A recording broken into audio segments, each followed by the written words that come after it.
name is Mary Wilcox, and I selected the recipe Empadinhas from the country Brazil. I chose Brazilian empadinhas because I've never gone to Brazil, so I thought it would be fun.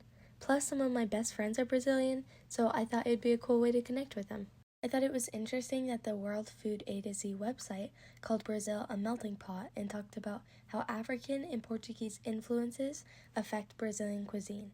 I thought that this was cool because here in the United States, we're also commonly called a melting pot country, and I've seen firsthand how this affects our food options to be diverse, so it was fun to be able to relate in that way.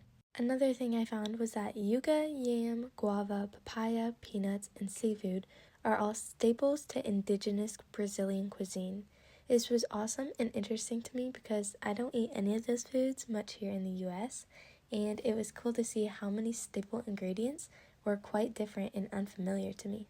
A third interesting thing I learned was that Brazilian cuisine includes a lot of mango and acai. I thought that this was so cool because I love mango and acai so much. This was also awesome because I've gotten acai with my Brazilian best friend a few times and we've talked about how we both love it, but I didn't know that acai is big in Brazilian cuisine, and now I'm realizing that probably plays into why she loves it. Empadinhas are commonly eaten as a regular snack choice throughout Brazil. Empadinhas are the Brazilian version of empanadas, and they're usually shaped like a little pie rather than empanadas, turnovers seen in Spain and Portugal, which are more of a folded shape. I didn't change the recipe too much, but I did change the use of lard to extra butter because I'm more comfortable with butter, both cooking and eating wise, and I think cultural influences have played into this recipe tweak because the cuisine I've been exposed to in my area doesn't typically involve much cooking with lard, and so it has become unfamiliar to me. There are a few other common versions of empadas that use fillings of other types. One example of this is the common choice of chicken filling. By using shrimp in the filling, I lowered my calories compared to a chicken option and lowered my fat intake. I also increased my omega-3 intake. By lowering my calorie and fat intake comparatively, I can potentially lose weight. By increasing my omega-3 intake, I can lower my blood pressure and better my cardiovascular health. By replacing lard with butter, I increase my intake of vitamins A and E.